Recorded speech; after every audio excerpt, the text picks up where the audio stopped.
Magka-unity team noon pero hindi raw talaga sila isang kaibigan. Ang turing ni Vice President Sara Duterte kay Pangulong Bongbong Marcos. Sa eleksyon lang daw sila nagkakilala.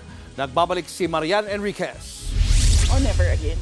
Yan ang sagot ni Vice President Sara Duterte nang tanungin siya kung gusto pa ba niyang makipag-deal sa mga Marcos sa hinaharap. Ayon sa bise, hindi niya matatawag na isang kaibigan si Pangulong Bongbong Marcos. Hindi kami magkaibigan. Unang-una, nagkakilala lang kami dahil naging running mate kami. Ang pahayag na yan ngayon ni VP Sara, iba sa sinabi niya noong nagbitiw siya bilang DepEd Secretary noong Hunyo. Sa tingin ko ay magkaibigan pa rin kami ni Pangulong Bongbong Marcos. Matatandaan din noong 2022, binati pa ni Pangulong Marcos si VP Sara at tinawag niya pang BFF o Best Friends Forever. Pero ngayon, tila friendship over na sila at para nga kay VP Sara, hindi naman talaga sila magkaibigan. Nagkausap lang kami during campaign at dahil sa trabaho noon, but ngayon di na kami nagkakausap.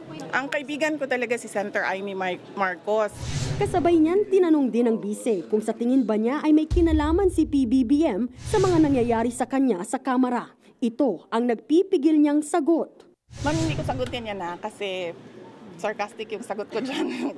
Kung ang pinag-uusapan naman ay ang presidential election sa 2028, may mga naririnig daw siya sa planong pagtakbo ng isang tao.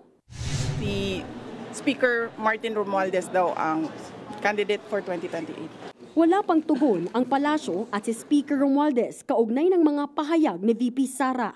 Ayon kay Vice President Sara Duterte, magpapahinga lang daw siya sa 2025 midterm elections. At kung tungkol naman sa kanyang plano sa 2028, magsasabi raw siya kung tatakbo sa pagkapangulo sa huling quarter pa ng 2026. Nagbabalita mula sa Frontline, Marian Enriquez, News 5.